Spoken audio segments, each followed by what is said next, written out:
Biyaheng Camp 6 Tuba Benguet hanggang Baguio City, si Rolando. Dito, araw-araw siyang dumadaan sa kahabaan ng Sitio Camp 6, Barangay Camp 4, Tuba Benguet kung saan matatagpuan ang itinayong rock shed. Pero dahil sa serye ng pagguho ng lupa nung kasagsagan ng habagat, labis na naapektuhan ang kita at biyahe nito.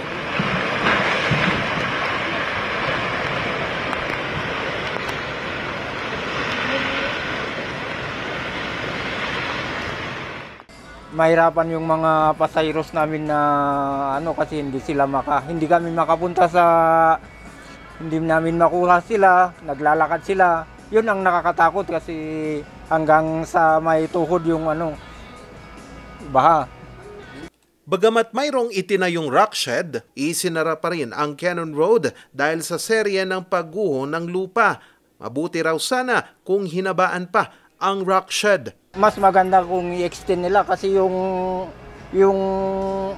unahan, yun at talagang dinadaanan ng putik galing sa taas.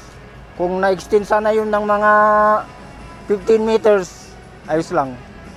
Ayon sa DPWH Cordillera, 248 meters daw dapat ang haba ng nasabing struktura. Pero dahil binawasan daw ang pondo noon para dito, hindi na nagawa pang masunod ang orihinal na plano.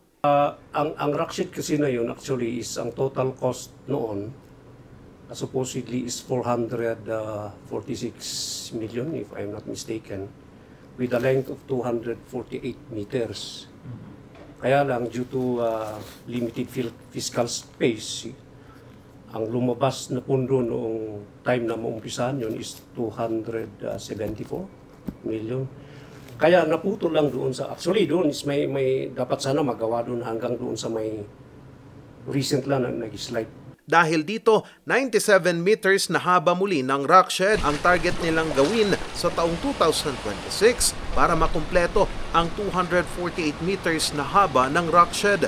Ang nasabing proyekto ay nagkakahalaga raw ng 240 million pesos. Pero depende pa raw ang magiging pasya rito sa pagtalakay sa 2026 national budget ng Kongreso at Senado.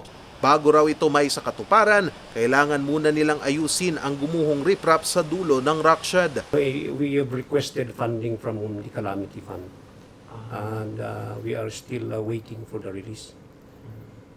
So, yung 2026, iba naman yung continuation for the rock shed so that we can successfully protect the whole stretch as per yung study na ginawa. Pero babala ni Engineer Bonifacio de la Peña, kailangan munang matugunan ang issue sa slope protection sa itaas na bahagi ng rock shed. I just hope na before anything will be removed, dapat may temporary slope protection. And ang magdidetermine ng protection na yon will be the stability analysis.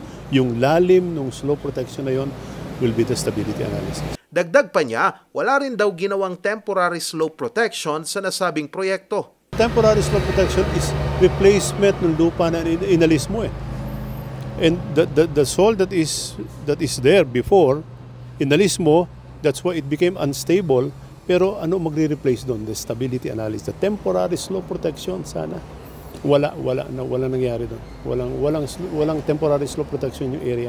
Ang nasabing pondo para sa extension ng rock shed ay isinama na sa regional budget proposal ng DPWH Cordillera na inendorso ng Regional Development Council para maisama ito sa 2026 National Expenditure Program. Charles Nicolimon, RNG News.